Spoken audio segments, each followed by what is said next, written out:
তো জামাই ষষ্ঠী তো অনেক দিন আগেই পার হয়ে গেছে, কিন্তু আজকে তোমাদের সাথে আমি জামাই ষষ্ঠীর ভিডিও শেয়ার করছি, যেহেতু আমার পোস্ট করা হয়নি সেই ভিডিওটা। তো দেখো, সেদিন আমি রেডি হয়ে গিয়েছিলাম, শাড়ি ঠাড়ি পরেছি, এটা আমার শাশুড়ি মায়ের শাড়ি।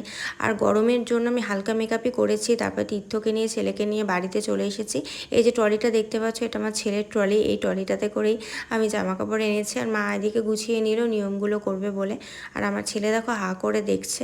আর মা ওকেও আশীর্বাদ করলো। ও মানে আগের বার তো কিছুই বুঝতো না, এবার তাও একটু বুঝতে শিখেছে।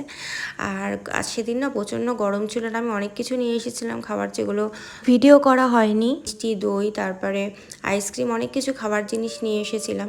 আর মাকে আমার এখনও পর্যন্ত কিছু দেওয়া হয়নি, মা বলেছে পরে নেবে। তো মাকে আমি মানে কিছুদিন পরে যেটা দেওয়ার সেটা দেব।